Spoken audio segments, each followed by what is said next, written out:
Olá, ouvintes e leitores, sejam bem-vindos à nossa leitura bíblica comentada do Ictus Podcast.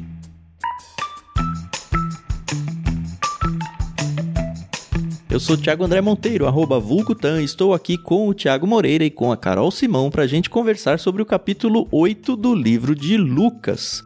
Bom dia, tudo bem, pessoal? Bom dia, oi pessoal, tudo bem? Aqui é a Carol Simão e é isso aí, esse capítulo é muito especial para mim e eu espero que seja para vocês também. Olá, ouvintes, leitores das Escrituras, juntos novamente, Lucas capítulo 8. Lucas é um livro muito gostoso, né? Toda vez chega uma história legal, algum acontecimento, alguma parábola. A gente sempre fala isso no começo do programa, né?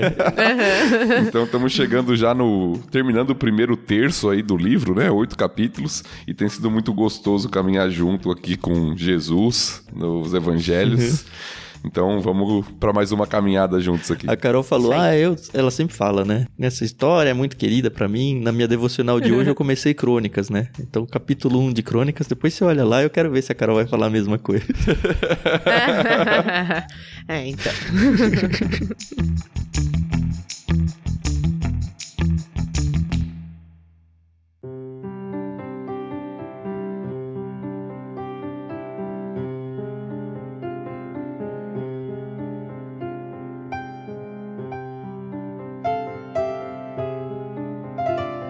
Muito bem, a gente estava numa discussão aqui antes de começar a gravação para decidir como seriam as quebras. É um texto que tem várias cenas, então a gente decidiu fazer 6 quebras dentro desse programa.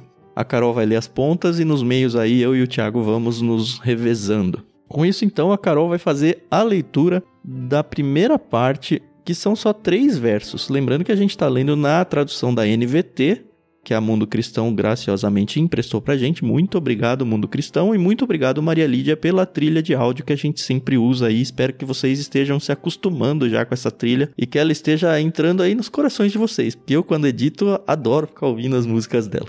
Mas muito bem, Carol. 3 versículos aí pra você. Vamos lá. Tá certo, vamos começar.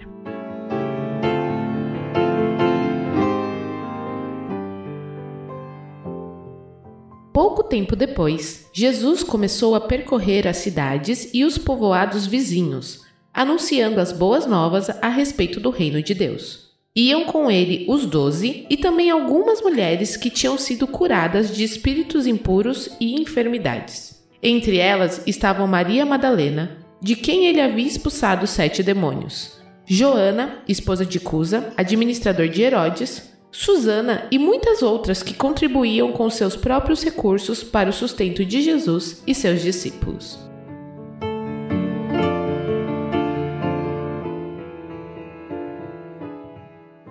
Antes de tudo, eu acho que foi o Tan que tuitou outro dia que Maria Madalena não é necessariamente o nome dela, né? Sim. Madalena vem da região. Achei fantástico, é aquela coisa, né? A Bíblia, ela é surpreendente e ela se renova a cada manhã mesmo. Eu tenho um amigo que nem é cristão, acho que ele respondeu lá no Twitter também. Aí ele falou, eu fazia catecismo, é legal isso, né? Vários descrentes faziam catecismo, né? Era uma coisa comum quando eu era criança. Todo mundo fazia catecismo porque todo mundo era católico, né? Enfim, ele falou, não, é igual o Judas Iscariotes, e aí ele deu os outros nomes lá, o José de Arimateia. Aí eu falei, cara, Iscariotes também é? Aí ele falou, não, eu aprendi que era. E aí ficamos na dúvida, eu não fui pesquisar ainda, falei pra ele que ia pesquisar, mas já que tá aqui, você sabe dessa, Thiago? Iscariotes? Iscariotes eu nunca ouvi falar, mas nós estamos acostumados em chamar as pessoas com nome e sobrenome. Na cultura bíblica, isso não é o comum. O comum é chamar alguém, e quando chama, às vezes, ou por alguma característica, ou às vezes pelo nome do pai, né? Então, Tiago, filho de Alfeu, né? A gente tem nas escrituras. Ou, por exemplo, outros muito comuns, né? João Batista, virou sobrenome na nossa cultura. Tem muita gente que chama João Batista, mas a ideia ali é João, aquele que batiza, não um sobrenome. Até Jesus Cristo. É mesmo. Né? Cristo não é sobrenome de Jesus, né? É o Cristo, o Messias. Então é muito comum as pessoas pensarem em sobrenome, né? E aqui é o caso, né? Maria de Magdala, né? Da região de Magdala, né? Que ficou Madalena. O legal é que isso muda total a sua concepção, né? De vida, entendeu? Agora eu leio isso aqui com outros olhos, entendeu? Puxa vida, hein? É. Mas só pra não perder a Maria aí, Quantas e quantas vezes eu já ouvi em livros, e acho que é meio, sabe, senso comum, mas aquele senso comum que não necessariamente está na Bíblia. Primeiro que a Maria Madalena tinha tido um caso com Jesus, mas essa eu não vou nem comentar, né, que eu vou falar pra você. Mas que ela era a prostituta lá do texto passado que a gente já olhou. E eu sempre falava, cara, eu não lembro na Bíblia de ter falado isso, mas todo mundo acha que a Maria Madalena era a prostituta que ficou junto com Jesus lá, ficou não de namorar, mas ficou junto de acompanhar Jesus.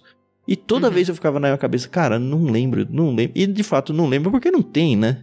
Quem disse que era aquela prostituta? E provavelmente não era, porque se a gente for pensar no Lucas, que é o cara que tá escrevendo aqui, ele é todo historiador pra escrever.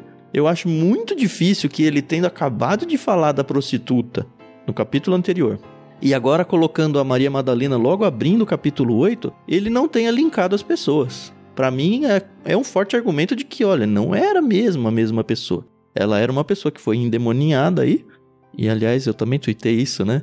Tanto pode ser endemoniada quanto endemoninhada de ninho de demônios, apesar de soar meio estranho pra algumas pessoas, então...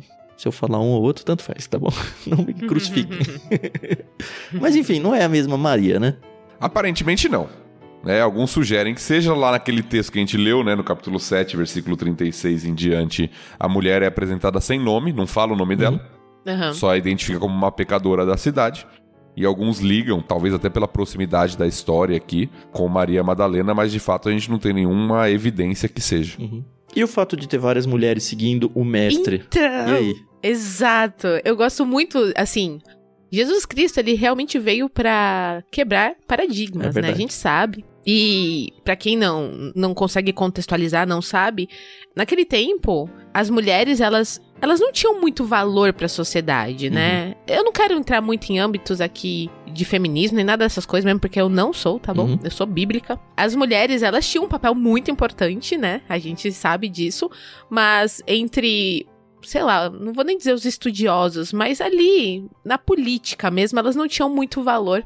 E que legal ver que Jesus, ele não só andava com elas, como eram elas, não todas, que o sustentavam, muito, né? Louco, no sentido, né? De sustentar o ministério dele, entendeu? Ele veio realmente pra quebrar aí os paradigmas, e a gente vê que elas não largam do pé dele.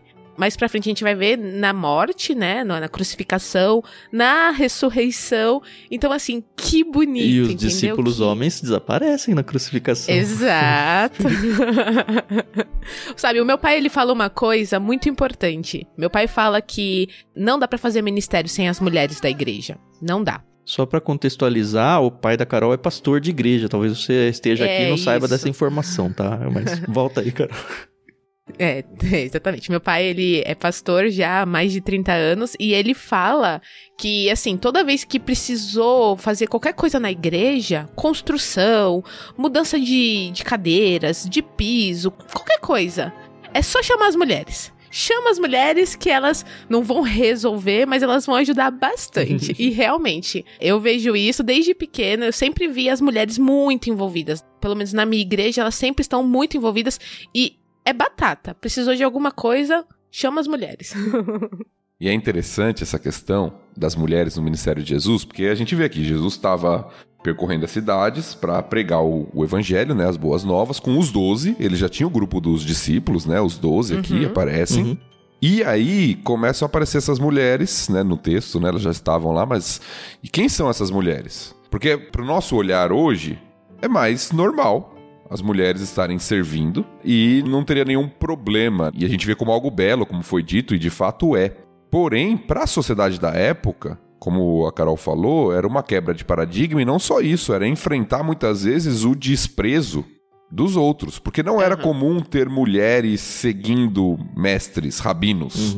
Então, as pessoas olhavam para aquele grupo de Jesus não estava muito preocupado com o que as pessoas estavam julgando ou pensando com isso, mas elas olhavam com desprezo. No mínimo um café com leite, né?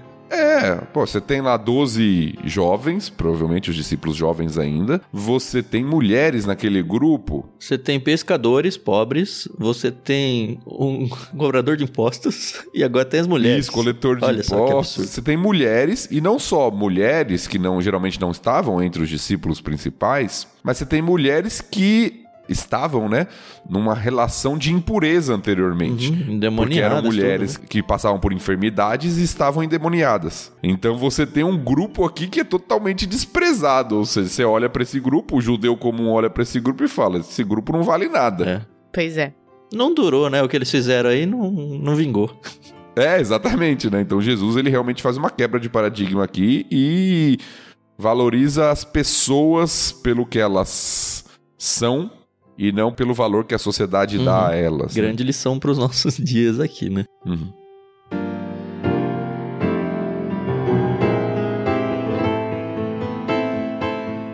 Muito bem, mais alguma coisa nesse trecho? Que eu tô tenso porque o texto é longo. Não, por mim... Só uma curiosidade, é interessante ver que nós temos aqui uma mulher, Joana, que era a esposa de um administrador de Herodes, né? Alguém de uma família importante, funcionária real ali, né? Então nós temos pessoas, até por isso, ajudavam com o sustento, como foi dito, né? Pessoas de posses também ajudando ali o ministério de Jesus, né?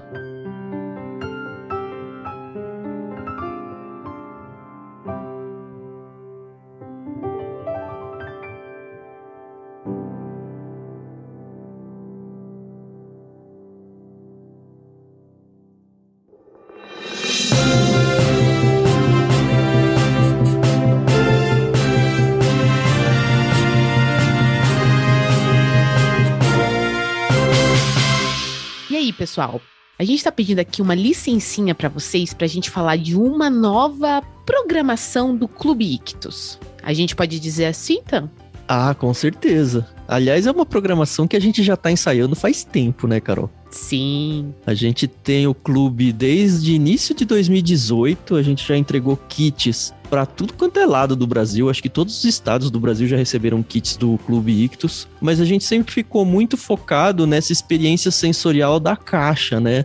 A gente até teve alguns ensaios com diários de leitura e tudo, em formatos de podcast, mas isso incomodava um pouco a gente e a gente estava, na verdade, tentando bolar alguma coisa diferente e principalmente alguma coisa virtual e muito mais inclusiva do que a necessidade de ter que assinar um plano de assinaturas. Foi mais ou menos por aí que surgiu a ideia, né? Exatamente. Então a gente vai apresentar pra galera a Ictus Experience. E tirando o nome gringo, a experiência vai ser bem brasileira, né? É isso aí, nome grego com inglês, né? Aqui no Brasil. Pois é. Mas é isso aí, é um nome bonitinho, Ictus Experience, porque é isso que é, né? Uma grande experiência literária, uma jornada literária, a gente tá usando bastante essa palavra também, que a gente tá querendo promover agora no mês de julho, mês de férias. E acho que, antes de tudo, a gente tem que dizer que é uma experiência de graça, né? Você não precisa ser assinante do plano, nem nada do tipo. É uma experiência que a gente quer realmente incluir todo mundo que gosta de ler e quer se aproximar da gente do Ictus para participar.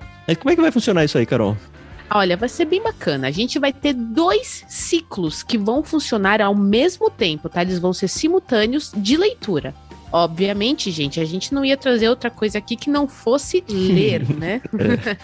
E por que 2? Na verdade, a gente ficou, não, vamos fazer 1, né? Mas sim, o Ictus mesmo, o clube, eu acho que ele já nasceu com esse DNA de misturar livros cristãos com livros seculares, né? Os livros não cristãos. E aí a gente falou, não, vamos fazer um livro de ficção. Não, vamos fazer um livro cristão. E aí veio a pergunta natural, né? Por que não os 2? Então a gente decidiu fazer 2 livros. A gente vai ter um ciclo de leitura de um livro cristão e um ciclo de leitura de um livro secular. Mas aí veio a dúvida, né? Que livro, né? Que a gente olha pra trás, vê tudo que a gente já mandou no Ictus e fala, e agora? O que eu vou escolher? A verdade é que a gente é guloso, né? E a gente quer que o pessoal tenha aí opções. Mas, como nós somos bonzinhos, né, Tan? A gente vai deixar a galera escolher o livro que vai querer ler com a gente. Isso mesmo, a gente vai deixar então dentro do nosso canal no Telegram, para você participar também é de graça, basta acessar t.me/Clube Ictus. E durante essa semana, do dia 20 de junho até o dia 24 ao meio-dia, tem 2 enquetes abertas lá no Telegram com a lista dos livros que vão fazer parte da Ictus Experience. Então, uma lista de livros cristãos e outra lista de livros seculares. E aí você pode votar em qualquer uma das duas. Na verdade, você pode votar nas duas. Sim. O nosso convite é para que você participe de pelo menos uma das 2 experiências. Se você quiser participar das 2, melhor ainda. Olha que legal, dentro da experiência a gente vai ter um cronograma de leitura, obviamente, né, porque a gente não quer nada bagunçado e a gente quer orientar tanto vocês quanto nós, porque nós também vamos ler os livros. Nós vamos ter encontros semanais com a minha pessoa e a pessoa do Tan. Isso aí deve valer alguma coisa, né, Tan? Mas encontros virtuais, né? Então, se você mora lá no Amapá ou se você mora no Rio Grande do Sul, a gente vai agendar com vocês encontros em horários mais fáceis de encontrar a maioria das pessoas, pra gente conversar sobre a leitura do livro, a evolução da leitura do livro. Por isso, vários encontros aí ao longo do mês. Isso. E também no meio do mês a gente vai promover pelo menos 2 sprints de leitura. E o que é isso? É um tempo que você pode parar com a gente para ficar lendo junto com a gente. Para você que não tem muito o hábito de leitura desenvolvido, talvez seja a oportunidade para que você realmente pare junto com a gente vai ficar lendo, vocês ficam lendo, e aí aos pouquinhos a gente vai se acostumando com a leitura. Mas, para mim, a cereja do bolo, Tan, vai ser o que a gente vai promover lá no finalzinho, quando acabar o cronograma de leitura, quando a gente já tiver se reunido com os sprints de leitura, porque a gente vai ter uma gravação de um podcast, encerrando toda essa experiência. E olha que bacana, as pessoas elas vão conseguir ouvir o momento em que nós gravarmos o epílogo, que é o episódio final dessa experiência. Vai ser um para cada livro, né, Carol? Opa! Quem sabe aí, né? Rola aí mais de 2, não sei. Eu tô falando demais, talvez. E lembrando que estuda de graça, hein, galera? Então o que você tem que fazer? Só entrar no nosso Telegram, votar no seu livro favorito. Se você é daqueles desesperados que, ai meu Deus, eu preciso que esse livro ganhe, por que não trazer muita gente para votar também e ler junto? E simplesmente participar. A gente vai aos poucos lançando para vocês os detalhamentos sobre o projeto lá no nosso canal no Telegram. E só isso. É só ter vontade de participar com a gente e vamos lá. Isso aí. Então, como a gente já falou no início, é uma jornada literária gratuita, é uma experiência que o Clube Ictus está trazendo e a gente espera demais que vocês participem, que vocês convidem seus amigos, que vocês divulguem e venham aproveitar aqui, vem pro abraço, né? A gente tá aqui esperando vocês muito ansiosos, a gente tem preparado esse projeto com muito carinho, pensado em cada livro para colocar lá dentro, porque a gente quer realmente aí que o negócio ele flua, mas que principalmente a boa literatura chegue até você. E que livros será que estão nessas listas de escolha aí, hein, Carol? Acho que você vai ter que ir lá no t.me/Clube Ictus para descobrir, hein? Exatamente. Legal, então aproveite essa primeira Ictus Experience, não perca mesmo essa oportunidade. A gente começa as votações agora, dia 20 de junho. O primeiro dia do cronograma de leitura vai ser dia 1º de julho e o plano é que a gente passe o mês todo lendo com vocês 2 livros, um cristão e um não cristão. E acho que é isso, né? A gente já ocupou muito tempo dos ouvidos de vocês. Podem voltar agora ao episódio que vocês estavam ouvindo. Mas não se esqueçam, Telegram do Clube Ictus e tragam seus amigos. Até mais. Valeu, pessoal.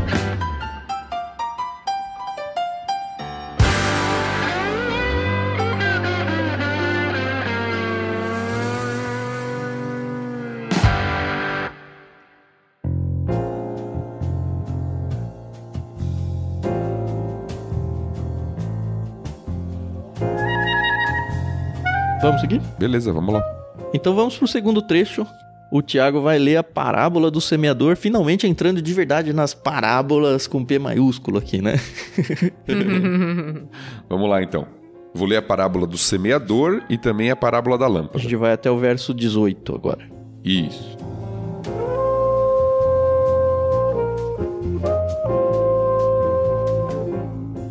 Certo dia, uma grande multidão, vinda de várias cidades, juntou-se para ouvir Jesus. E ele lhes contou uma parábola. Um lavrador saiu para semear. Enquanto espalhava as sementes pelo campo, algumas caíram à beira do caminho, onde foram pisadas, e as aves vieram e as comeram. Outras caíram entre as pedras e começaram a crescer, mas as plantas logo murcharam por falta de umidade. Outras sementes caíram entre os espinhos, que cresceram com elas e sufocaram os brotos. Ainda outras caíram em solo fértil e produziram uma colheita 100 vezes maior que a quantidade semeada. Quando ele terminou de dizer isso, declarou: "Quem é capaz de ouvir, ouça com atenção." Seus discípulos lhe perguntaram o que a parábola significava. Ele respondeu: "A vocês é permitido entender os segredos do reino de Deus, mas uso parábolas para ensinar os outros, a fim de que, quando olharem, não vejam, quando escutarem, não entendam." Esse é o significado da parábola. As sementes são a palavra de Deus. As sementes que caíram à beira do caminho representam os que ouvem a mensagem, mas o diabo vem e a arranca do coração deles e os impede de crer e ser salvos. As sementes no solo rochoso representam os que ouvem a mensagem e a recebem com alegria. Uma vez, porém, que não têm raízes profundas, creem apenas por um tempo e depois desanimam quando enfrentam provações. As que caíram entre os espinhos representam outros que ouvem a mensagem, mas logo ela é sufocada pelas preocupações, riquezas e prazeres desta vida, de modo que nunca amadurecem. E as que caíram em solo fértil representam os que com coração bom e receptivo ouvem a mensagem, a aceitam e com paciência produzem uma grande colheita. Não faz sentido acender uma lâmpada e depois cobri-la com uma vasilha ou escondê-la debaixo da cama. Pelo contrário, ela é colocada num pedestal de onde sua luz pode ser vista pelos que entram na casa. Da mesma forma, tudo que está escondido será revelado, e tudo que está oculto virá à luz e será conhecido por todos. Portanto, ouçam com atenção, pois ao que tem, mais lhe será dado, mas do que não tem, até o que pensa ter lhe será tomado.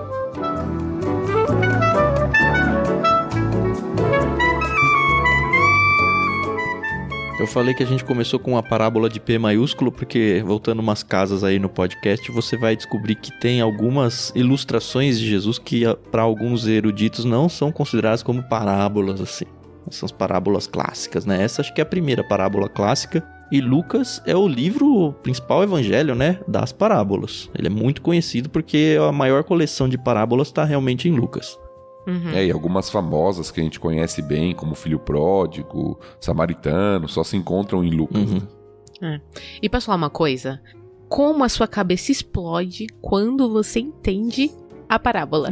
Essa, eu lembro muito, nitidamente, quando eu entendi essa parábola. Mas essa Jesus explicou, Carol.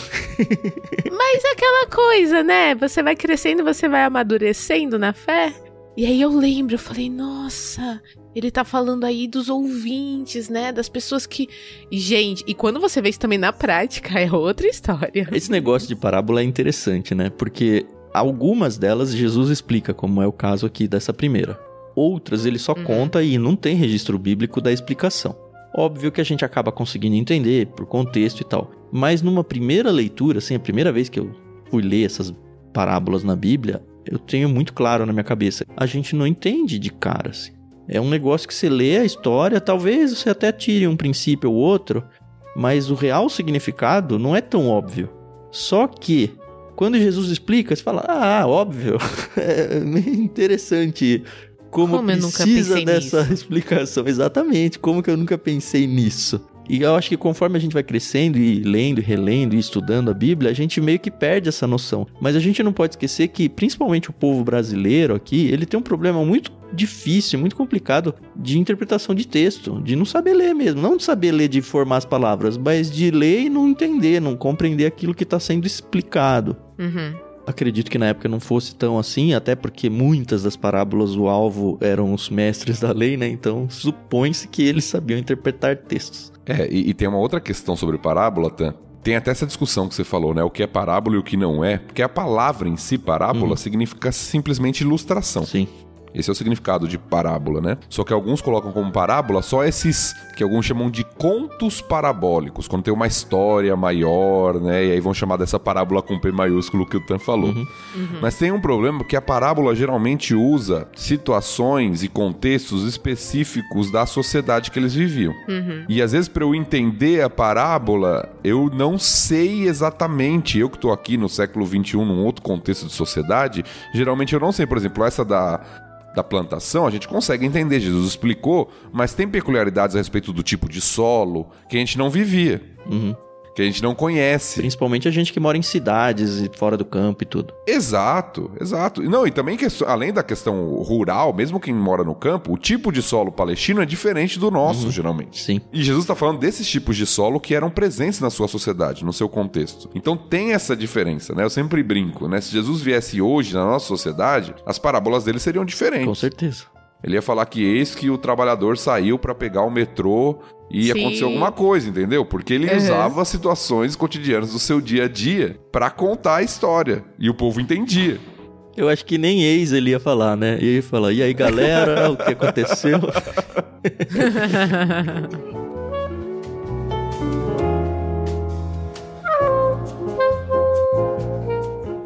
Mas então, vamos entrar nessa parábola e tentar destruir aí esse abismo cultural e geográfico que a gente encontrou. Tem algumas coisas na parte agrícola aqui. Na verdade, eu li em dois livros diferentes, 2 métodos de agricultura diferentes. Não vai mudar grande coisa, mas eu não consegui concluir qual que eles usavam. Num eu li que eles jogavam as sementes e depois eles aravam a terra.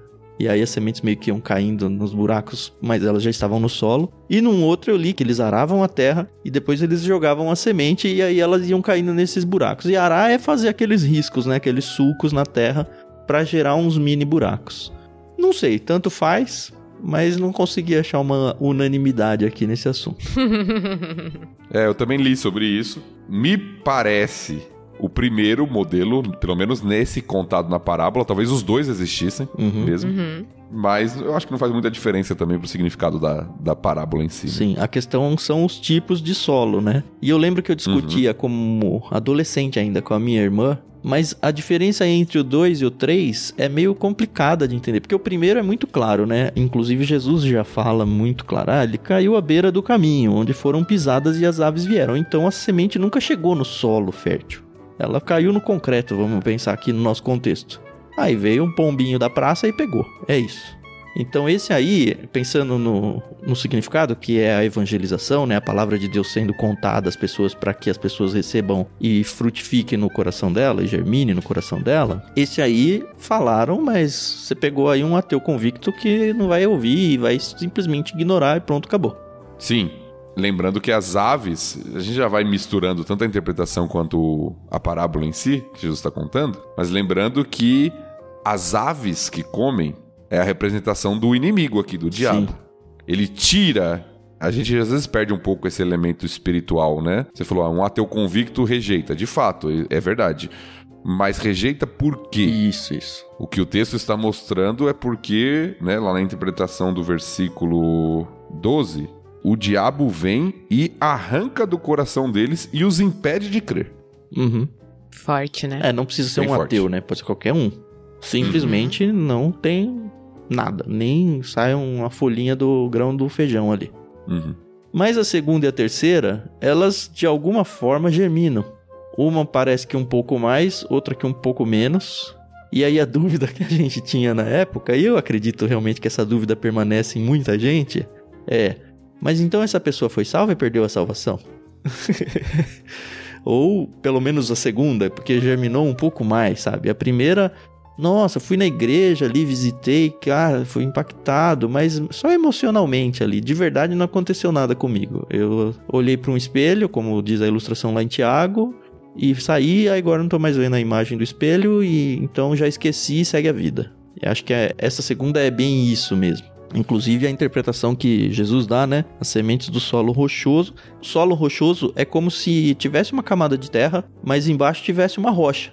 Ou uma rocha, ou cascalho, alguma coisa que não vai deixar a raiz entrar, porque não tem solo ali para entrar.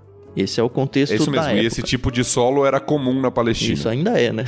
Aparentemente era um terreno bom, mas tinha uma camada de pedra que impedia a raiz de se aprofundar. Então, germina, mas morre rapidão, porque o sol chega e seca e acabou. Então, essas pessoas são aquelas que, nossa, eu ouvi aqui, ó, as sementes do solo rochoso no 13, os que ouvem a mensagem recebem com alegria, saem impactado ali do evangelismo, da igreja, ou seja lá onde a pessoa ouviu.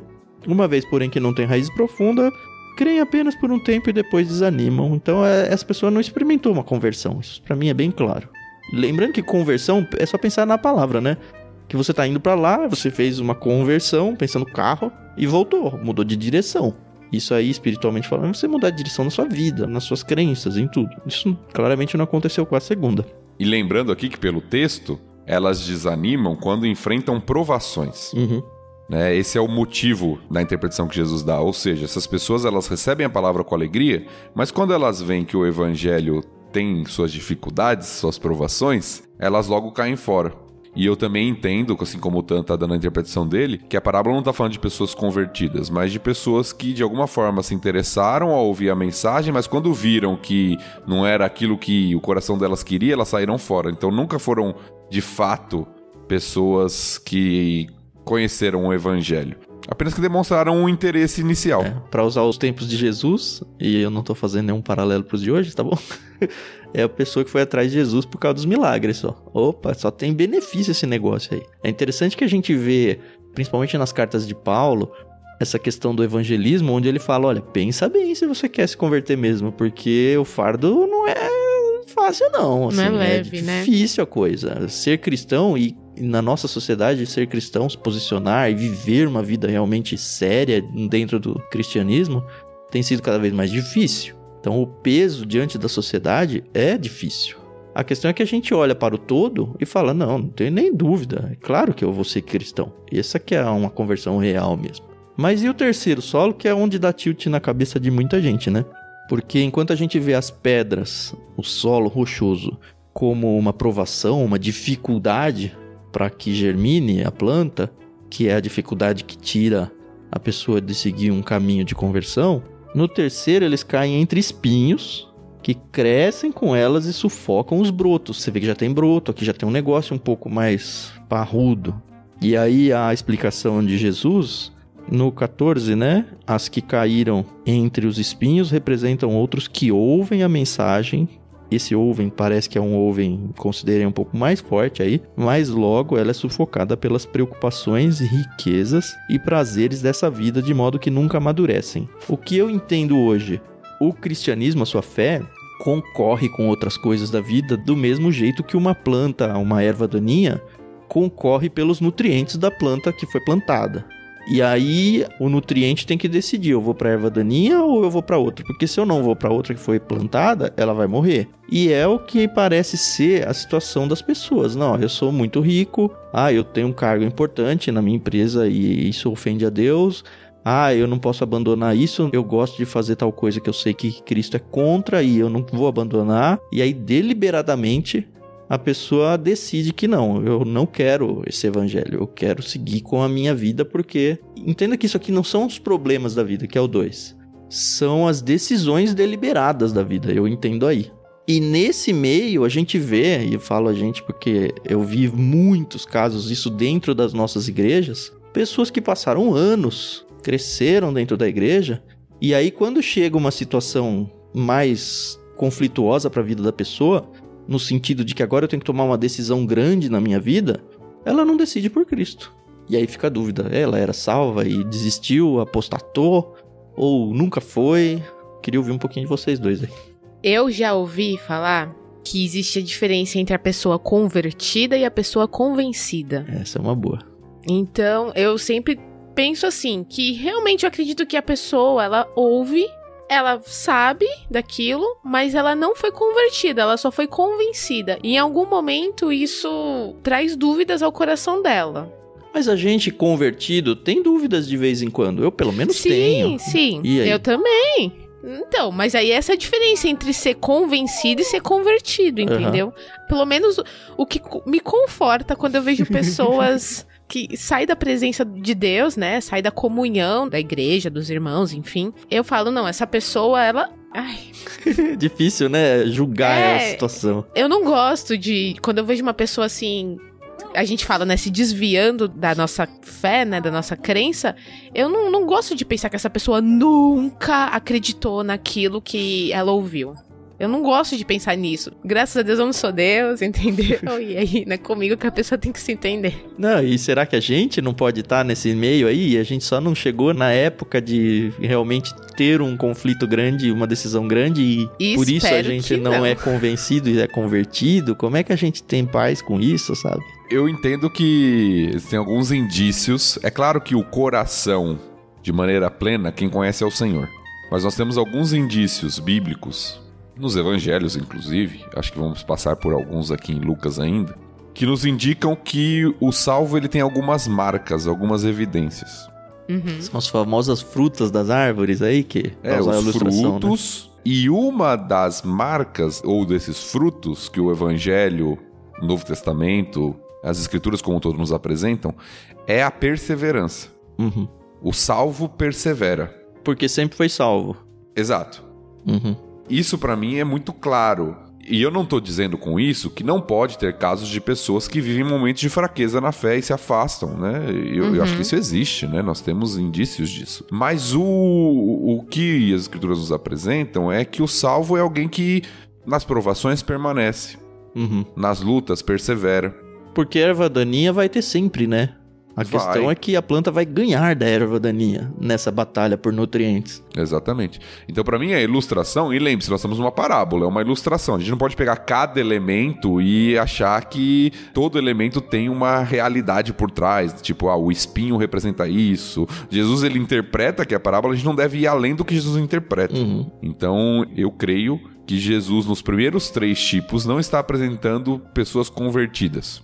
Está apresentando pessoas que tiveram vivência, as duas pelo menos, de alguma forma com a mensagem e até acharam atrativo em algum momento, mas que não foram realmente transformadas e tiveram os frutos produzidos que a quarta vai ter. E no terceiro caso aí, alguém que pode ter passado anos ali dentro de uma igreja local e realmente acreditado, não convertidamente falando, que, não, eu creio nesse Jesus aí, mas na verdade nunca demonstrou frutos. Eu vou por aí também. É uma parábola difícil mesmo, né? E parábolas de Jesus nunca são fáceis de... Não vou nem dizer de interpretar, mas de engolir, assim, de processar. Tem uma citação de Jesus aqui, no verso 10, que eu acho que vale a pena a gente lembrar, que ele fala: quando olharem não vejam, quando escutarem não entendam. Dependendo da sua impressão da Bíblia aí, essa parte vai estar no centro da página. E, na verdade, ele está fazendo referência a um texto lá em Isaías 6. E, cara, o capítulo 6 de Isaías é muito lindo. Muito lindo. Que é o chamado de Isaías, né? Quando Isaías vai diante de Deus ali, ele tem uma visão, um sonho, sei lá o quê. E Deus chama e fala, vai lá profetizar para eles. Só que eles não vão entender. É esse o contexto lá. E não é para eles entenderem. É só para você profetizar para que eles tenham argumentos para ser condenados. Mais ou menos isso. A gente não vai parar porque o texto é longo, mas se você quiser dar uma pausa aí e ir lá para Isaías 6 e ler aquele capítulo, é bem interessante. Sim, e é interessante porque, antes da gente fechar, né, a parábola com o quarto tipo de solo, Jesus fala isso para os seus discípulos. Exato. Então Jesus não dá a interpretação da parábola para todo mundo que está ouvindo. Ele dá a parábola para todo mundo que está ouvindo, mas a interpretação ele dá para os discípulos, porque os discípulos perguntam o significado da parábola, ou seja, os discípulos não entenderam quando Jesus contou. É engraçado. Tá que nem a gente aqui, né? Os discípulos não entenderam o que Jesus contou.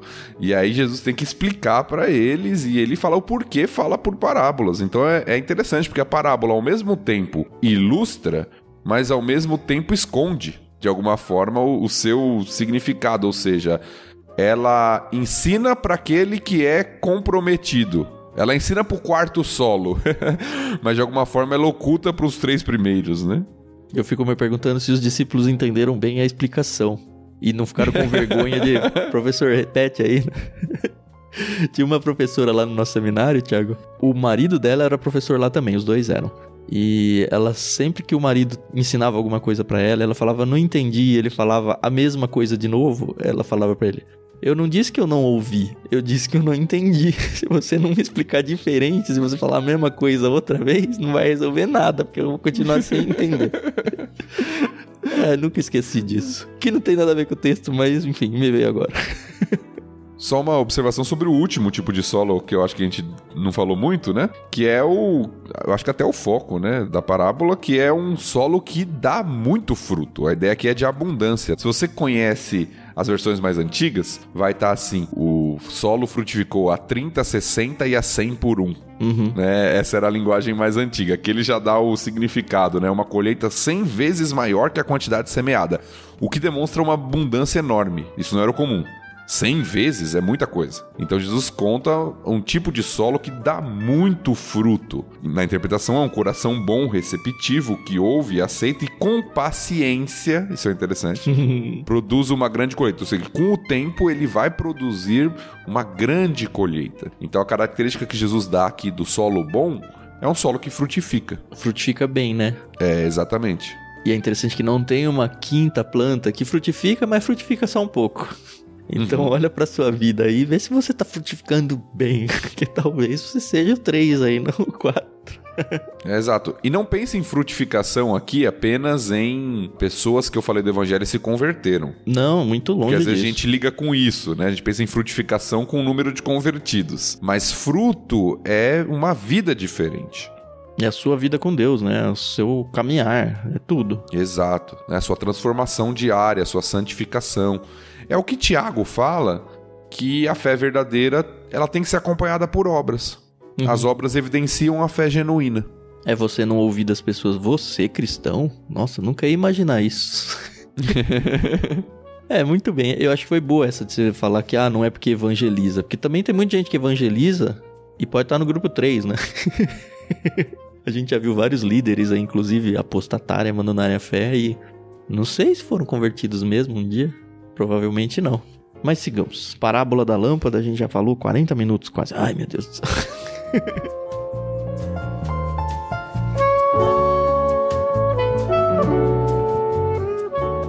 A parábola da lâmpada é mais curtinha e ela é meio que uma conclusão disso daí, né? Lembrando que lâmpada na época não era nossa que você rosqueia ali e vai ali no interruptor acender a luz, né? É uma lâmpada do Aladim, você põe um azeite. Eu acho que não era nem fechada ainda, né? A gente fez um curso de arqueologia um pouquinho antes da viagem, elas eram abertas, mas é uma lâmpada de azeite. Você coloca ali o óleo, o azeite, e aí talvez equiparar a uma vela, no contexto de hoje. Você acende e ninguém fica escondendo aquilo. Serve para iluminar. Então é para isso que a gente serve. Para iluminar e fazer diferença nos ambientes onde a gente vai. É interessante porque a parábola fala que ela ilumina e revela. Revela o que está oculto. Isso, é traz perigoso. à tona aquilo que está oculto. Sim, é interessante porque pelo que foi dito na parábola anterior, eu acho que aquilo que traz luz, aquilo que revela, geralmente é a palavra, que está em destaque no texto anterior, a semente é a palavra, e o que a parábola produz naquele que recebe, que foi o quarto solo. Então é interessante, é uma outra parábola, como o Tan falou, né, com um tom de conclusão, e que termina justamente com essa exortação, né? Cuidado, porque o que tem, mais lhe será dado, mas o que não tem, até o que pensa ter, lhe será tomado. Eu acho que realmente está fechando a ideia da parábola anterior. Ou seja, que tipo de pessoa você é? Que tipo de solo você é? Você recebeu a luz da palavra e o que você está fazendo com isso? Você está escondendo ou você está iluminando? Esse verso aí, o 18, ouçam com atenção, pois o que tem mais lhe será dado e o que não tem, até o que pensa ter lhe será tomado. Para mim sempre foi muito confuso, muito mesmo. Mas nos estudos que eu fiz, um dos lugares que eu li me levou para Provérbios 9:9, que eu vou compartilhar com vocês agora. Lá diz o seguinte: instrua o sábio e ele crescerá na sabedoria. Ensine o justo e ele aprenderá ainda mais. E a gente vê também em Provérbios como um todo, aquela questão de você ensinar o sábio, ele vai crescer em sabedoria, mas você ensinar o tolo é jogar pérolas aos porcos, é você perder seu tempo. Então, pensando no contexto aqui dos solos e dos cristãos, né, das pessoas convertidas ou não, pra mim veio muita luz quando eu fui pra esse provérbio aí, porque quanto mais você tem, mais lhe será dado. Você vai frutificar muito, né, a 100 vezes, né, como foi dito na hipérbole aí. E quem não tem, não tem. Vai ficar cada vez menos. Não importa você ficar jogando sementes no solo rochoso, não vai acontecer nada. Mais alguma coisa nesse trechinho? Não, vamos lá.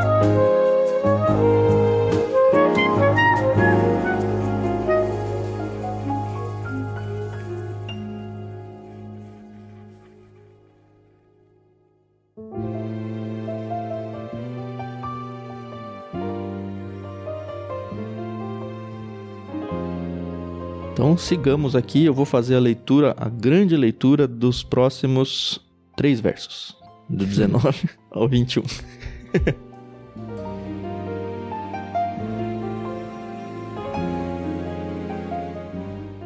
Então a mãe e os irmãos de Jesus foram vê-lo, mas não conseguiram chegar até ele por causa da multidão. Alguém disse a Jesus: sua mãe e seus irmãos estão lá fora e querem vê-lo. Jesus respondeu: minha mãe e meus irmãos são aqueles que ouvem a palavra de Deus e a praticam.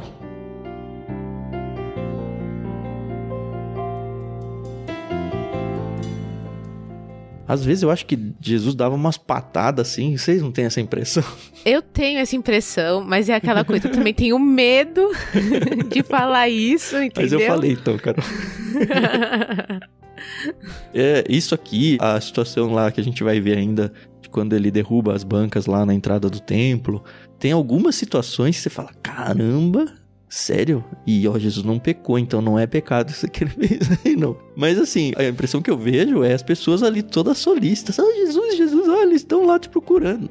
Não me enche o saco. Eu não tenho nada a ver com eles. A primeira leitura é essa, mas eu tô falando isso e rindo, porque não é exatamente isso, tá? O que ele tá tentando aqui é aproveitando, e ele aproveitava tudo quanto era contexto e situação pra ensinar, né? É impressionante. E ele tava colocando a prioridade das coisas para as pessoas entenderem aqui. Ele falou, olha, tudo bem, eles são os meus familiares, mas a minha missão é maior do que os meus familiares. É mais importante eu estar aqui com vocês do que eu atender os meus familiares. E aí eu falo, tudo bem. Mas não deixa de parecer uma patada. Eu acho que a grande questão aqui, né? Jesus, ele faz isso algumas vezes, o que é extremamente radical, até para os dias de hoje. Tem gente que tem muita dificuldade em entender isso. E naquela época ainda mais, porque era uma sociedade que valorizava muito a questão familiar, mais do que nos nossos dias. A família era ainda mais importante naquela época do que no nosso contexto. Jesus está falando o seguinte, olha... Os laços, né, espirituais, vamos colocar assim, estão acima dos laços familiares. Sim. Minha mãe e meus irmãos de verdade são aqueles que ouvem a palavra de Deus e praticam. Esses são os irmãos dos meus pais. Eu tenho a família, ele não está desprezando a família falando isso, mas ele está mostrando o valor da obediência à palavra de Deus. Que ainda segue no tema lá da parábola, né? De você ouvir, receber a palavra. Quem é a família de Jesus? A verdadeira família. Aqueles que seguem, ouvem e obedecem a palavra de Deus. Ele não tá desprezando a família, né? Ele tá exaltando ainda mais os seus familiares espirituais aí. E acho que não à toa que nós chamamos as pessoas na igreja de irmãos, né? Porque é isso, não é mais um amigo, não é mais um conhecido, é um irmão. Essa questão familiar aqui no nosso contexto tá cada vez mais fraca, mas um irmão é um irmão, cara, é uma coisa bem valiosa. E com Jesus é esse morde e assopra, né? Porque a gente acabou de exaltar Jesus porque estava sendo seguido e sustentado por mulheres, né? Olha como Jesus é super na pauta de hoje em dia, né? Ele tá na agenda dos dias atuais. E aí ele vem com uma dessa pra falar, não me ponha na sua agenda. Eu sou Jesus, eu tenho a minha própria agenda.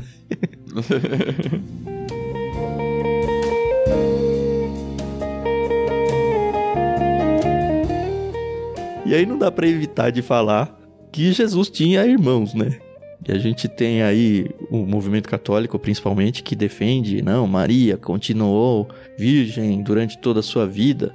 Mas como responder a situações como essa, assim, claramente, um texto bíblico falando, ó, sua mãe e seus irmãos chegaram aí. A gente vai ver outros textos onde os nomes dos irmãos foram apresentados.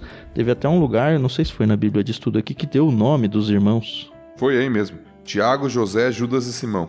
Além de mulheres, né, que não são citadas. Então, aparentemente, a Maria teve relações com o José e teve filhos, né? Meio irmãos, no caso, né? Porque Jesus não teve a intervenção de José aí para nascer. Mas não dá para negar textos como esse, apesar de que a gente sabe que tem pessoas que tentam dar seus pulos aí para resolver textos como esse, mas sem qualquer tipo de confirmação bíblica, né? É só puxa, eu tenho aqui esse texto que tá me atrapalhando e não tem nenhum outro texto bíblico que dá indícios de que não é isso. Eu preciso arrumar uma desculpa. E aí as pessoas arrumam uma desculpa, mas uma desculpa que não tem nada a ver com, pelo menos com o que tá apresentado no texto bíblico. O texto apresenta de maneira bem natural, né? A mãe e os irmãos de Jesus. É interessante que José não aparece. Nós vemos pouco de José nas escrituras. Muitos sugerem que ele morreu cedo, que Jesus não teve muito tempo a presença de José ali. A última vez que a gente vê é lá com ele, Jesus com 12 anos, indo pra Jerusalém. Isso. E só, né? Depois não aparece mais. No ministério já de Jesus, com cerca de 30 anos, José não aparece mais. Então alguns dizem que ele morreu nesse período, entre a idade de 12 anos de Jesus e os 30, onde Jesus começa seu ministério e ele não aparece mais, só aparece Maria e seus irmãos. Sim. Fechamos mais um pedacinho aqui? Vamos lá.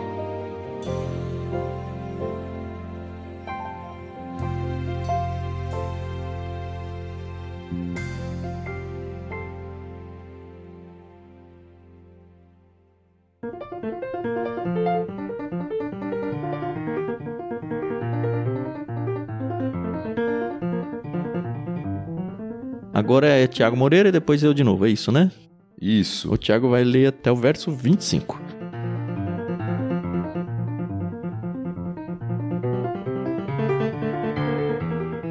Certo dia, Jesus disse a seus discípulos: Vamos para o outro lado do mar. Assim entraram no barco e partiram. Durante a travessia, Jesus caiu no sono. Logo, porém, veio sobre o mar uma forte tempestade. O barco começou a se encher de água, colocando-os em grande perigo. Os discípulos foram acordá-lo, clamando: Mestre, mestre, vamos morrer! Quando Jesus despertou, repreendeu o vento e as ondas violentas. A tempestade parou e tudo se acalmou. Então ele lhes perguntou: Onde está a sua fé? Admirados e temerosos, os discípulos diziam entre si: Quem é este homem? Quando ele ordena, até os ventos e o mar lhe obedecem.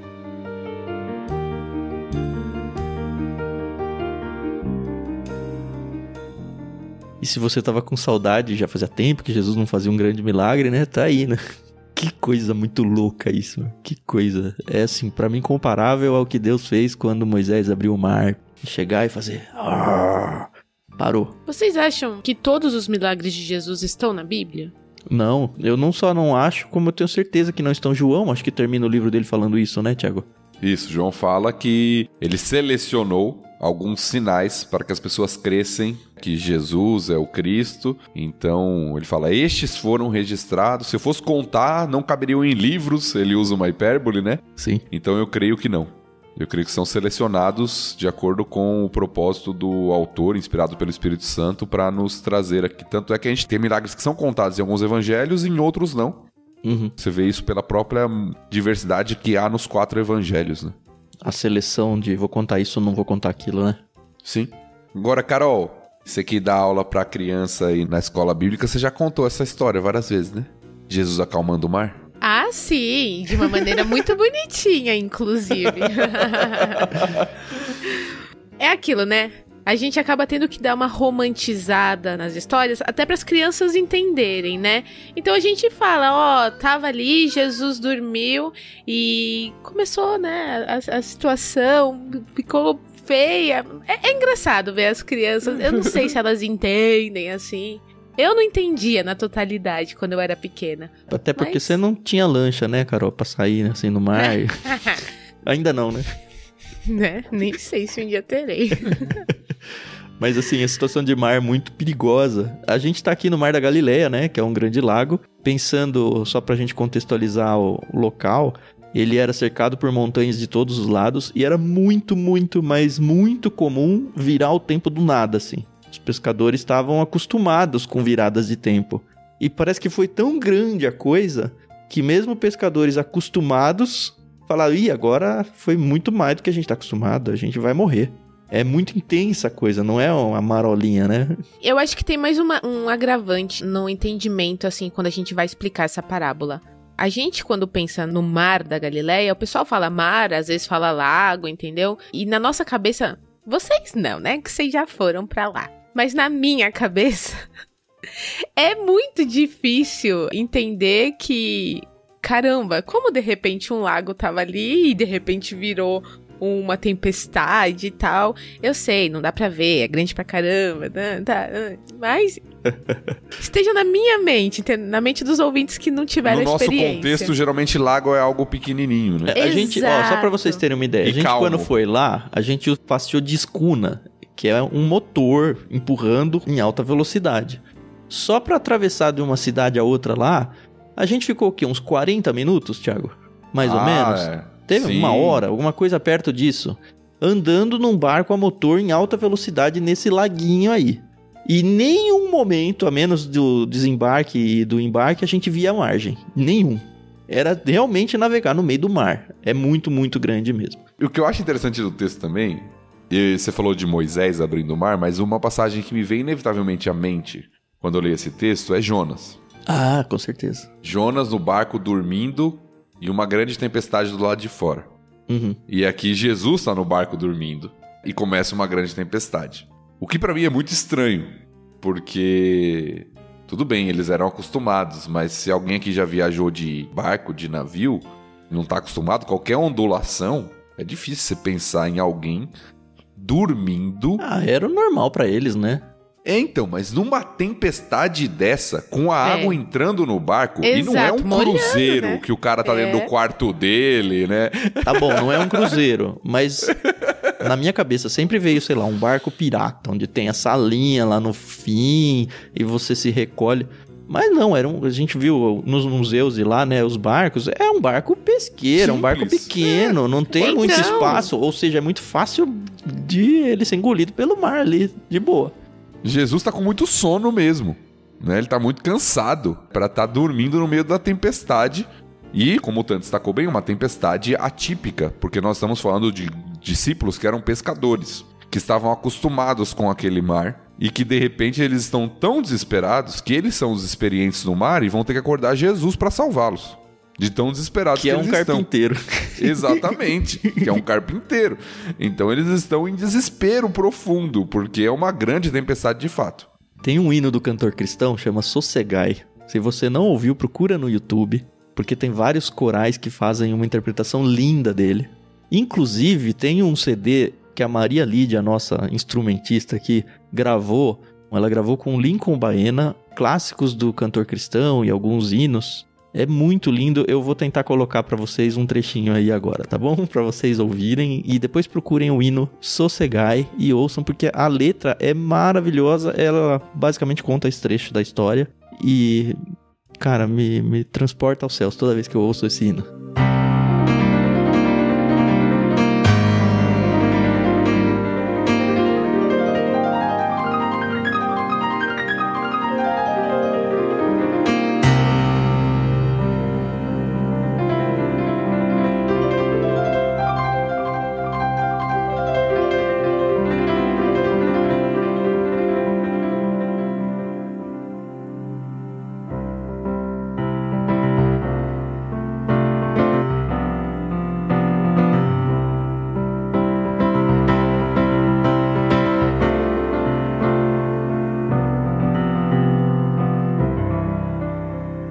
Mestre, o mar se revolta, as ondas nos dão pavor.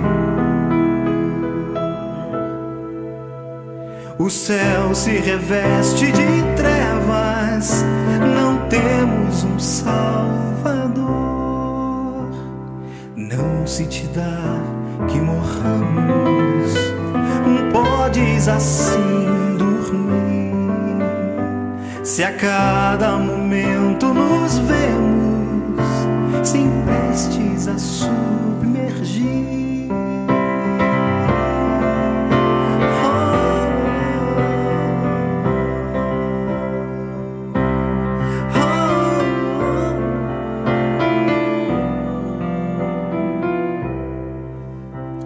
Mestre, na minha tristeza, estou quase a sucumbir. A dor que perturba minha alma, eu peço, te vem banir. De ondas do mal que me encobrem, quem me fará sair?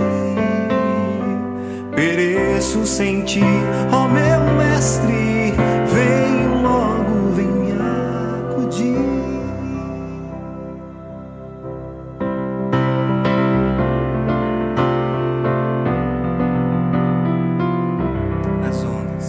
As ondas atendem ao meu mandar, sossegai. Seja o encabelado mar, a ira dos homens, o gênio do mal, das águas não podem a nau tragar, que leva o Senhor, Rei do céu e mar. Pois todos ouvem ao meu mandar, sossegai, sossegai, convosco estou para vos salvar. Sim, sossegai.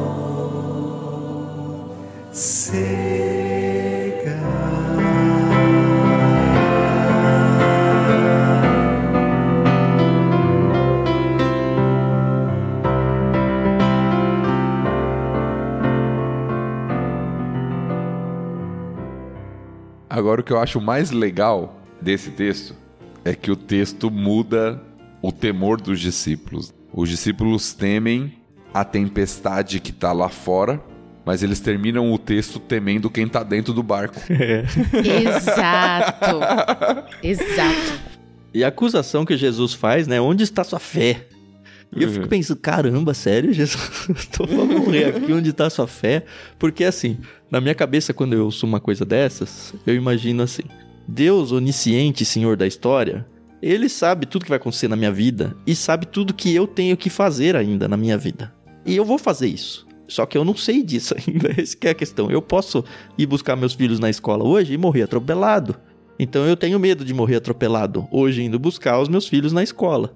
O que eu tô querendo dizer é que para Jesus, que é Deus e conhecedor de tudo, Ele poderia falar, ô Tiago, você não tá faltando fé porque você tem tanto para fazer ainda, que eu sei que você vai fazer. Mas eu não sei que eu tenho tanto para fazer porque eu não sei que eu vou fazer ainda. E aí fica esse jogo, sabe? Mas não, também eu esteja interpretando mal não. Esse onde está sua fé, não sei. Eu acho que é um pensamento assim, um looping muito... complexo, entendeu? Por isso que eu nunca vou resolver ele, mas eu não deixo de pensar, vou fazer o quê? Sim, é claro que nós temos a fragilidade, a fraqueza humana aqui. A frase que os discípulos falam pra Jesus é, vamos morrer. Ou seja, eles estão certos ali que acabou, não tem mais nada o que fazer, eles só vão acordar o mestre, né? Vamos morrer, é a palavra deles. E Jesus já fez uma série de sinais, milagres. Inclusive no mar, né? Naquela pesca lá. Exato. Então... a palavra de Jesus para eles é... onde está a confiança de vocês? Vocês não confiam que eu posso resolver essa situação? É claro que é uma reprimenda de Jesus, e difícil pela circunstância, como a gente viu, mas Jesus já tinha dado indícios para ele que ele poderia resolver. Tanto é que no final, os discípulos que estão andando com Jesus, que já viram vários milagres de Jesus, diante desse milagre eles falam... quem é esse homem? Ou seja, meu Deus do céu, né?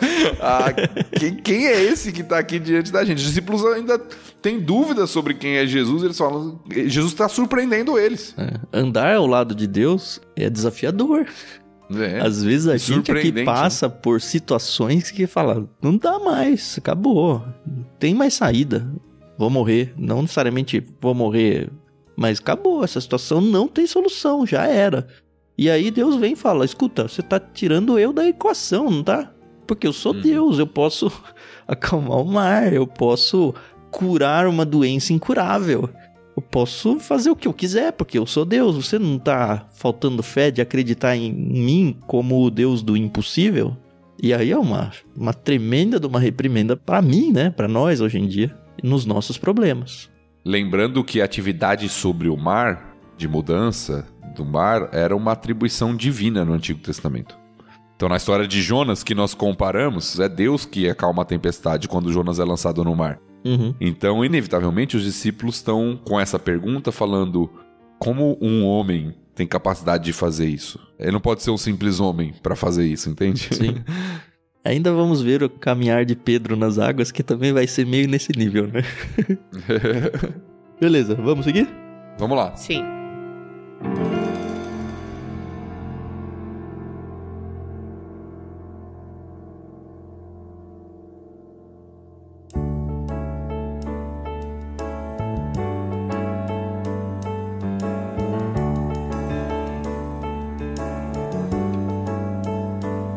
Então eu vou fazer a leitura agora do 26 até o 39.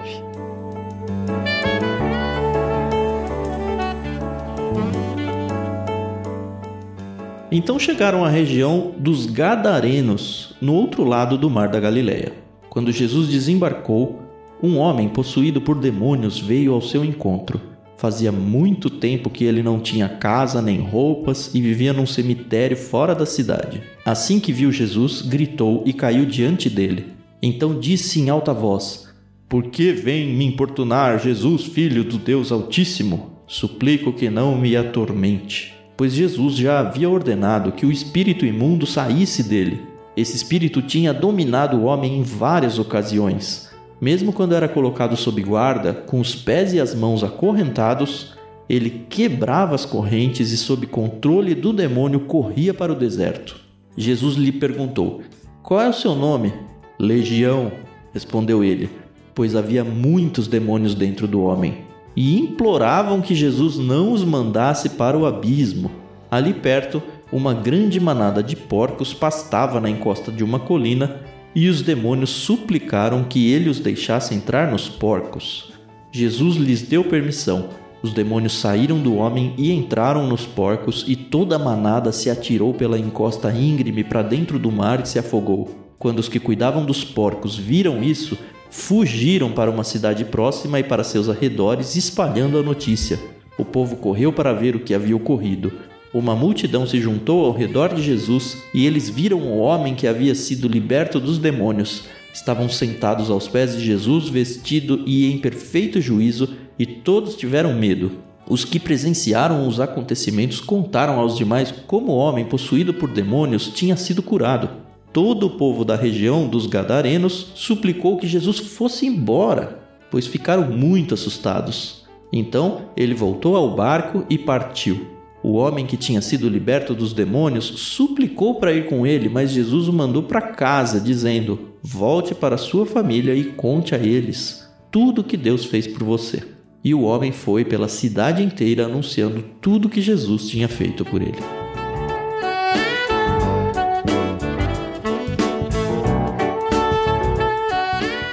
Vou queimar a largada aqui, antes de vocês terem os seus comentários. Até então, toda vez que a gente via Jesus fazendo um milagre, ele falava, não conta pra ninguém. E com esse homem, ele fala, vai e conta. Eu sei que ele fala o que Deus fez por você, mas aqui mesmo fala que o homem disse o que Jesus, né, tinha feito, curado ele. E aí por quê? É uma boa pergunta. O que eu entendo, eu nem sei se estou falando asneira ou não, tá? Nos outros contextos, eram locais onde Jesus estava construindo seu ministério.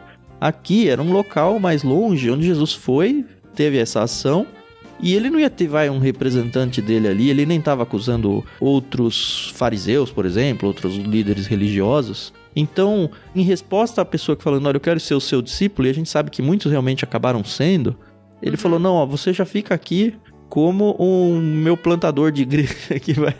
como meu representante aqui, porque esse povo precisa de mim ainda, e você que vai fazer essa parte, você vai ser o meu discípulo, só que aqui. É como eu interpreto isso. Muitos estudiosos também ligam a questão de ser um território gentílico, né? Sim. Um território não judeu. Sim. Então os judeus teriam, se a gente interpretar aquela questão do segredo, né, que a gente vê lá, principalmente no Evangelho de Marcos, mas já vimos aqui em Lucas também, de não contar pra ninguém, como o segredo messiânico que muitos colocam, ou seja, não conta pra ninguém, para as pessoas não me confundirem com o tipo de Messias que elas estão esperando ter, um Messias político que vai iniciar uma revolta. Então não fica alimentando isso porque não sou esse tipo de Messias. Aqui num território gentílico não tinha necessariamente essa expectativa. Os judeus que estavam esperando o Messias, então eles não tinham muito essa expectativa, então muitos sugerem que Jesus podia falar mais abertamente e anunciar mais abertamente, sem essa possível confusão do tipo de ministério que Jesus veio fazer. Uhum. É uma sugestão. Muda tudo, mas muda bastante, né? É uma sugestão, mas que faz sentido no contexto, né? Sim, sim, sim.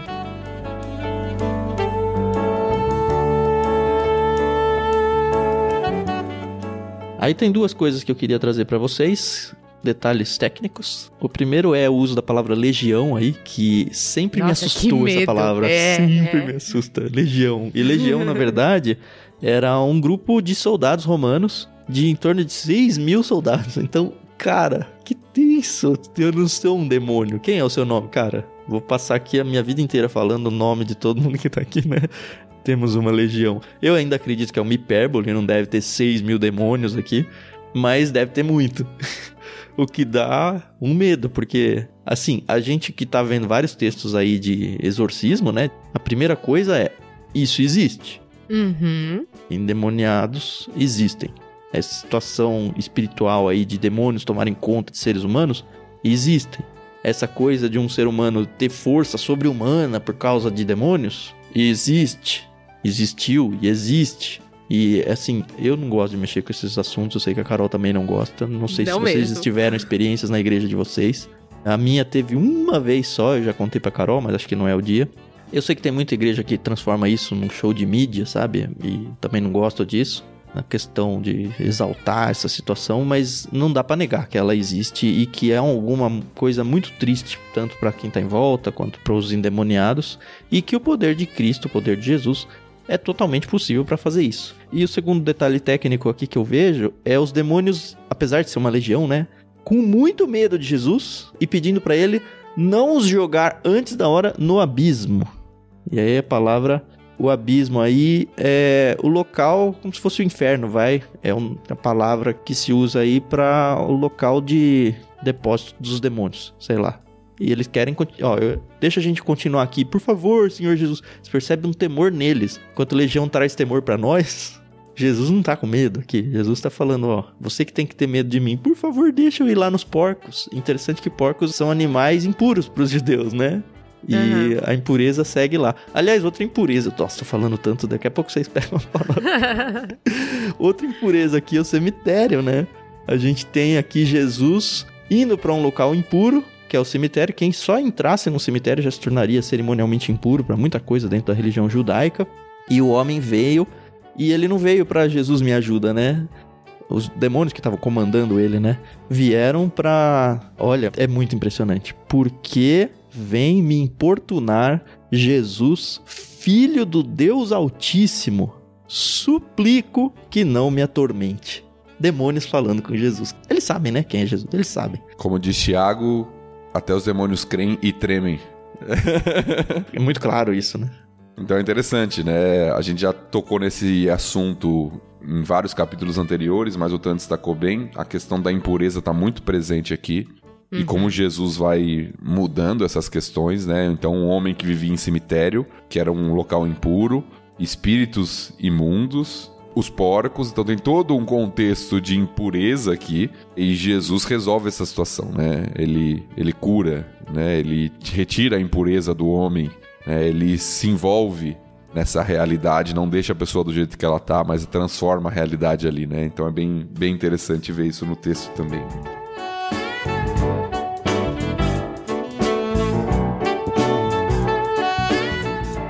E a reação dos cidadãos ali?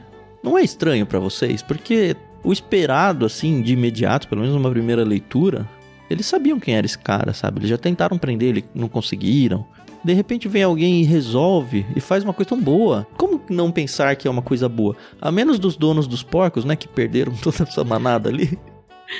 Mas por que vai embora daqui? Então, eu sempre ouvi essa explicação e nunca me incomodei com ela, mas quando eu li o texto dessa vez eu me incomodei. Porque em outros textos isso é claro. Em Atos, por exemplo, quando Paulo está combatendo a idolatria e os artífices estão perdendo a renda das réplicas de Diana que eles faziam e tudo. Nesse texto não há nenhuma sugestão de que é por uma questão econômica. A gente pode até pensar, não, os donos de porcos perderam os porcos ali, por causa disso que eles mandaram Jesus embora. Inclusive são eles que ficam falando pra todo mundo o que aconteceu, né? Eles ficam falando pra todo mundo o que aconteceu, mas o que o texto mostra, o motivo que o texto apresenta no versículo 37, é que todo o povo da região dos Gadarenos suplicou que Jesus fosse embora, pois ficaram muito assustados. Não foi por uma questão econômica. Foi uma questão de medo do que estava acontecendo ali. Lembra que a gente está numa região gentílica e existiam vários contos, superstições populares. Então, aquelas pessoas certamente não têm o pano de fundo judaico de alguém poderoso como um grande profeta, como um representante de Deus. Talvez eles estão diante de alguém que eles veem como um mago, alguém que tem um poder sobrenatural, que ao mesmo tempo pode ser benéfico, mas pode trazer algum tipo de prejuízo para eles. Então eles estão assustados. É algo novo, chegou alguém aqui diferente, está mudando a situação, ele tem um poder que a gente não tem. Será que essa pessoa não pode usar esse poder contra nós? Sim. Vai embora que, tá bagunçando o negócio aqui, entendeu? Pra quem lê quadrinhos, é o medo que a cidade tem do super-homem. Que bom que ele tá do nosso lado, mas se em algum momento ele mudar de ideia, exatamente, ele é o super-homem. No Sim. caso aqui, muito mais, né? Então o povo fica com medo, esse é o motivo deles mandarem Jesus embora. E aí tem o término da história que a Carol falou pra gente ali, que eu acho bem interessante, até o paralelo que o texto faz, né? Volte pra sua família e conte a eles tudo o que Deus fez por você. Sim. E o homem foi pela cidade inteira anunciando tudo o que Jesus tinha feito por ele. Jesus é Deus, né? A gente já abre o texto com demônios falando isso em 4 ventos. E agora o cara que não tá mais dominado por demônios tem total consciência de que, de fato, Jesus é Deus. Coisa que os judeus ainda não entenderam. Coisa que os discípulos ainda não entenderam. Exato, é isso que eu ia falar. Que coisa, hein? Quantas coisas os nossos amigos descrentes entendem da teologia que a gente não enxerga até hoje, não, né? Que coisa. Pois é.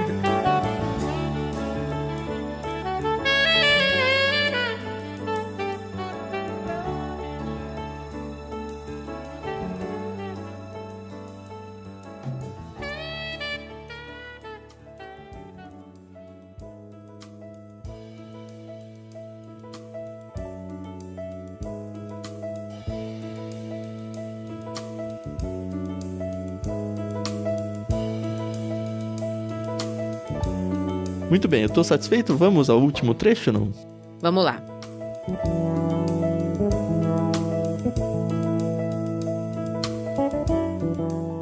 Do outro lado do mar, as multidões receberam Jesus com alegria, pois o estavam esperando. Então um homem chamado Jairo, um dos líderes da sinagoga local, veio e se prostrou aos pés de Jesus, suplicando que ele fosse à sua casa. Sua única filha, de cerca de 12 anos, estava à beira da morte. Jesus o acompanhou, cercado pela multidão. Uma mulher no meio do povo sofria havia 12 anos de uma hemorragia, sem encontrar cura. Ela se aproximou por trás de Jesus e tocou na borda de seu manto. No mesmo instante, a hemorragia parou. "Quem tocou em mim?" perguntou Jesus. Todos negaram. E Pedro disse: "Mestre, a multidão toda se aperta em volta do Senhor." Jesus, no entanto, disse: "Alguém certamente tocou em mim, pois senti que de mim saiu o poder." Quando a mulher percebeu que não poderia permanecer despercebida, começou a tremer e caiu de joelhos diante dele. Todos a ouviram explicar por que havia tocado nele e como havia sido curada de imediato. Então ele disse: "Filha, sua fé a curou. Vá em paz." Enquanto Jesus ainda falava com a mulher, chegou um mensageiro da casa de Jairo, o líder da sinagoga, a quem disse: "Sua filha morreu. Não incomode mais o mestre." Ao ouvir isso, Jesus disse a Jairo: "Não tenha medo, apenas creia, e ela será curada." Quando chegaram à casa de Jairo, Jesus não deixou que ninguém o acompanhasse, exceto Pedro, João, Tiago e o pai e a mãe da menina. A casa estava cheia de gente chorando e se lamentando. Mas ele disse: "Parem de chorar. Ela não está morta, está apenas dormindo." A multidão riu dele, pois todos sabiam que ela havia morrido. Então Jesus a tomou pela mão e disse em voz alta: "Menina, levante-se." Naquele momento, ela voltou à vida e levantou-se de imediato. Então Jesus ordenou que dessem alguma coisa para ela comer. Os pais dela ficaram maravilhados, mas Jesus insistiu que não contassem a ninguém o que havia acontecido.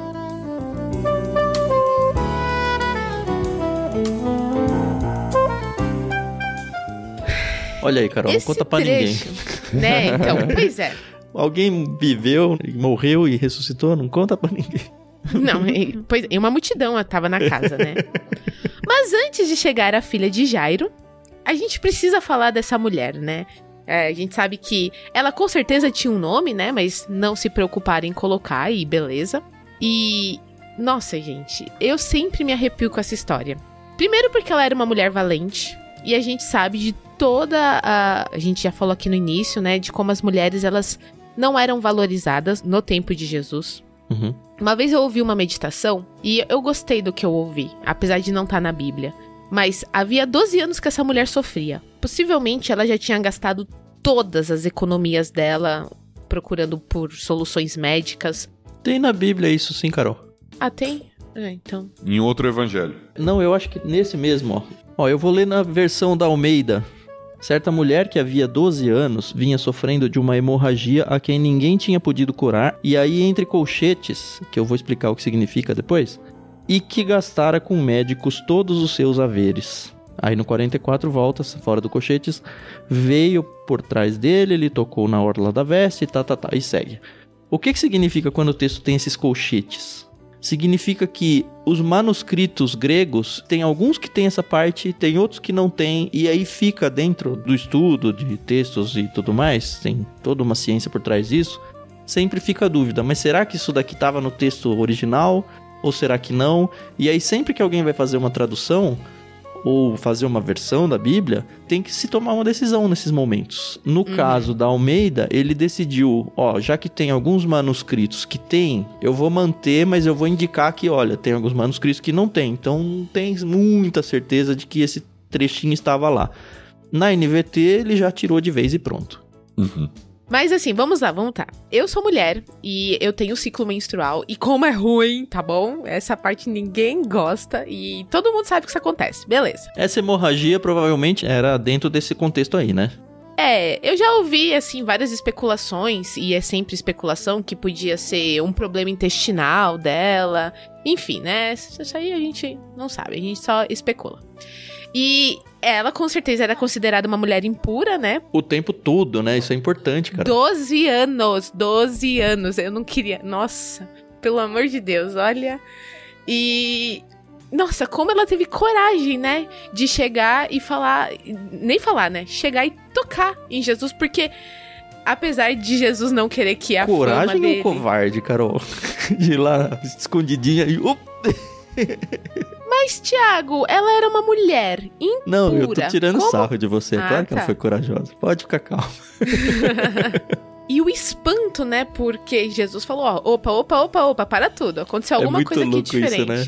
E aí Pedro, né? Pedrão, né? Nosso querido Pedrão. Chega e fala, mas Jesus?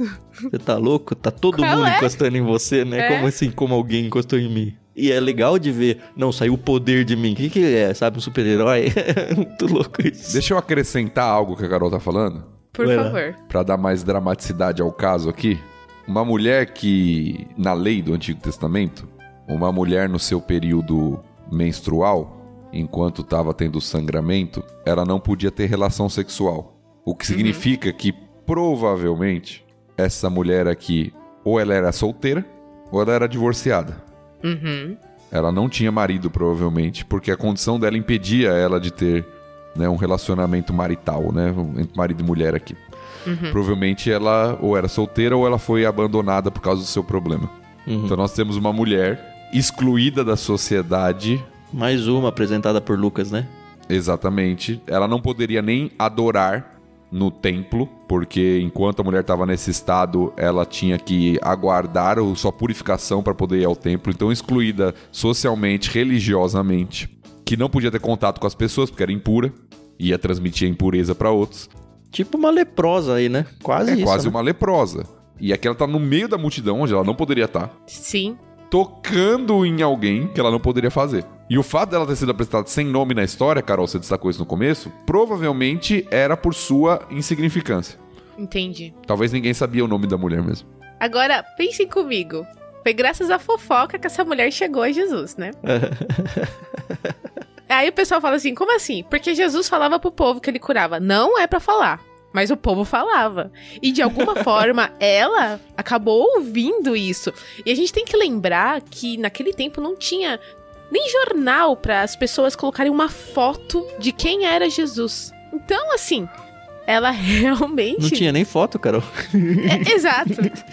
Então, assim, pra ela saber que Jesus realmente era um homem diferente, que fazia milagres, e com certeza ela já tinha ouvido, fazia milagres com pessoas impuras, isso só acrescentou a fé dela nele, né? E isso é muito, muito, muito, muito bonito. E como eu gosto que a Bíblia traz essas histórias de mulheres de fé, entendeu? E mulheres que não precisa nem ter o seu nome aqui apresentado. Depois a gente vai ver a viuvinha lá, quando deu a oferta dela. Não precisa do nome, entendeu? Isso é de menos. O importante é realmente o que estava no coração dela, né? E é tão bonito quando Jesus olha pra ela e não tem mais como ela se esconder daquela situação. E imagina, ela podia ser morta ali naquele momento, né? Podia. Mas ela fala, não. Se prostra aos pés de Cristo, né? Se ajoelha. E ela fala, fui eu. 12 anos sofrendo, né? É a oportunidade da vida dela ali. E com certeza ela era conhecida, né? Por toda essa situação que ela vivia. E aí Jesus fala pra ela, né? Filha, sua fé te curou. Ai, nossa. Cara, esse negócio da sua fé te curou, esse trecho me trouxe paz numa questão. Porque a maioria dos milagres que Jesus faz, desses de cura, é encerrado por falas dele desse tipo. A sua fé te curou, a sua fé te salvou. E eu sempre fico meio assim de concluir que o poder está na fé, no sentido de que a fé tem poder. O que é algo que eu não quero dizer. Porque eu tiro o crédito de Deus, eu coloco a fé. Naquele sentido de que o brasileiro é um povo de fé, mas como se fé fosse algo intransitivo. É fé em quê? Não, é fé. É fé. Então se eu tenho fé, vai acontecer. Mas eu não deposito a minha fé em algo. Só que esse texto, apesar de ter terminado com a sua fé a curou, a gente vê Jesus incomodado porque saiu o poder de mim. Então, assim, ela teve o resultado porque ela teve fé para ir e passar por toda a situação. Só que a cura, o poder da cura, não saiu da fé em si. Saiu de Cristo. Ela teve fé em mim, em Cristo. Exato. E aí resolve o problema pra mim. Não é a fé pela fé, né? Isso. Ela teve fé e disse que se ela tocasse na roupa de Jesus, sabe? Como isso não explode a nossa cabeça? Pois é. E tem aqueles desenhinhos que a gente sempre assiste, né, quando a gente é pequeno. E eu lembro muito bem desse desenho. Ela tá ali, né, se esgueirando e tal. Deixa eu passar, tocou. E pronto. E imediatamente ela sente que ela foi curada. Tá? Não precisou de 7 dias tomando antibiótico pra começar a ver o resultado. Na hora ela sentiu, entendeu? E é interessante porque a história dessa mulher não é colocada como a história principal, né? Porque Jesus tá indo curar a filha de um sacerdote. Não, de um sacerdote. A Thalita, né? Não é a Thalita? A filha de um dos líderes da sinagoga local. E essa mulher entra meio como uma intrusa, né? Exato. Enquanto Jesus tá indo pra fazer um milagre, ela é curada. É quase um parêntese da história principal aqui, mas de fato se torna muito importante o que tá acontecendo aqui. E, gente, ó, calma. É meu momento, entendeu? Eu sei que o episódio já tá longo, mas ouvintes, me perdoem. Eu, como gosto de cinema e eu gosto muito de visualizar as coisas, eu só penso assim: Jesus é o protagonista aqui do livro de Lucas, a gente tá acompanhando ele, mas eu imagino essa mulher acordando, triste, sabendo que, poxa vida, mais um dia aqui complicado na minha vida. De outro lado, outra família que tá sofrendo com uma filha extremamente doente, né? E, Jesus vai aparecer por aqui. E aí se enchem de esperança 2 famílias que vão ser aqui completamente mudadas, entendeu? Ainda mais nesse caso aí de que possivelmente essa mulher, ela era divorciada e, caramba, ela vê uma oportunidade aí de mudar de vida. Divorciada não, abandonada talvez, né? Então, talvez a minha vida mude agora, talvez eu possa ter filhos e, cinematograficamente falando, ai, que legal. E aí tá ali Jesus, que acabou de expulsar uma legião de demônios, teve que sair de um ambiente e tal. Jesus, obviamente, o grande diretor, né, da cena, ele sabe tudo que vai acontecer. Mas é aquilo, como as vidas elas vão se cruzando, né? E como tudo isso é muito bonito. E, nossa, se um dia eu trabalhasse com cinema, eu queria fazer tão bem feita essa cena, sabe? Pra mostrar o mínimo do que foi a grandeza do que aconteceu ali. Ai, nossa. A diretora que mora em mim, a roteirista que mora em mim, fica assim muito feliz.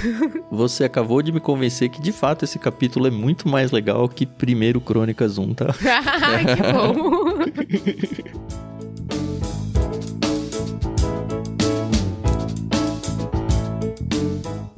Mas vamos voltar pra Thalita. Não é Thalita, mano. Essa não é a Thalita comi, menina, se levanta? Senti falta disso nesse texto. Eu também senti. Acho que deve ser Mateus ou alguma coisa que tá mais preocupada com a palavra hebraica lá, sei lá.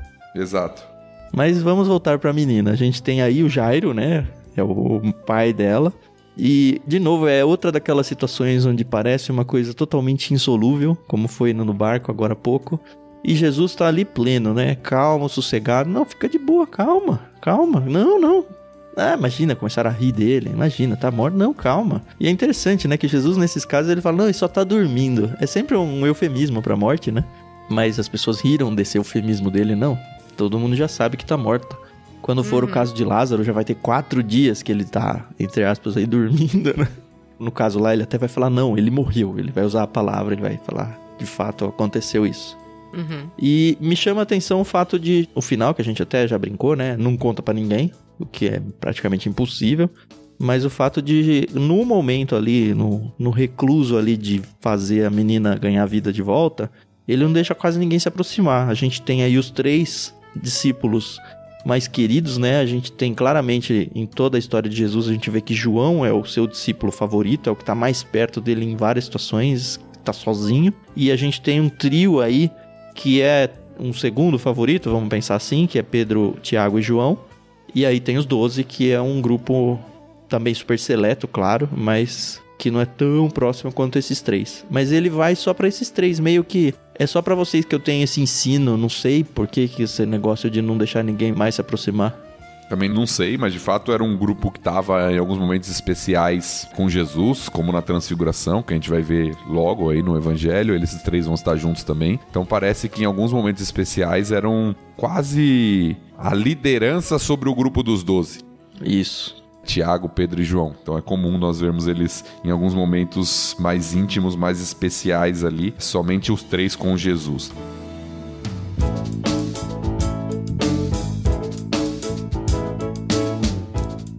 Só para voltar no que o Tan falou, eu fui dar uma pesquisada rápida aqui. Se você não conhece a brincadeira que o Tan tá fazendo, tá em Marcos, capítulo 5, versículo 41. Mas é esse milagre, né? É esse milagre, mesmo milagre, só que tá sendo narrado em Marcos, e Marcos dá um detalhe, né? Que versículo 41 diz assim: tomando-a pela mão, disse, Talitá cumi, que quer dizer, menina, eu te mando, levanta-te. E aí, o que eu tô brincando que o Talitá aqui, né, é o Talita, né? Mas é uma palavra hebraica, né, aramaico provavelmente, que tá sendo dita, que significa pra uma ordem pra menina se levantar, né?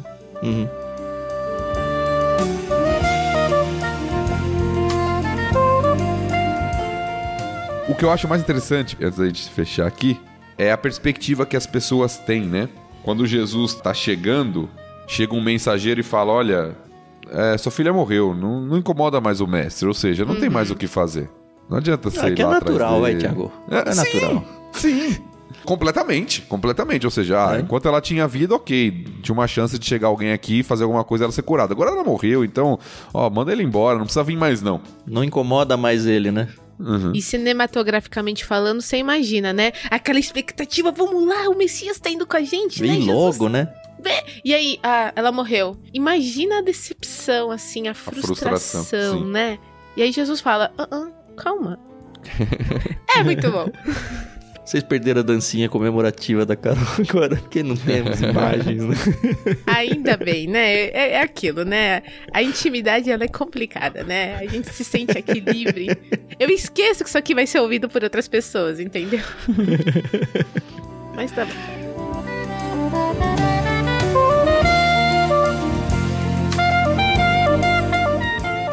bom. E o texto fecha com Jesus, obviamente, né? Os pais maravilhados.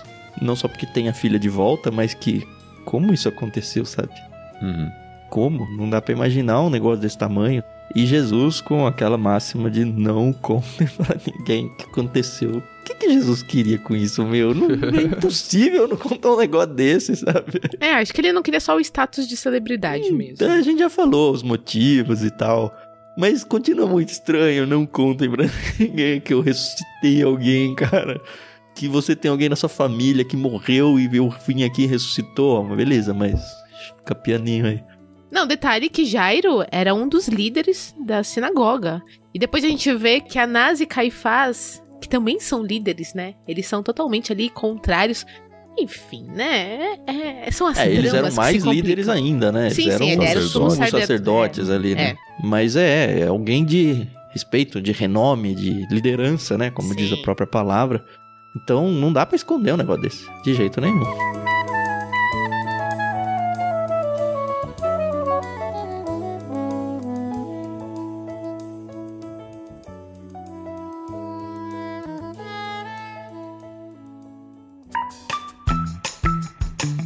Ô Tan, qual era o texto que você falou, 1 Crônicas?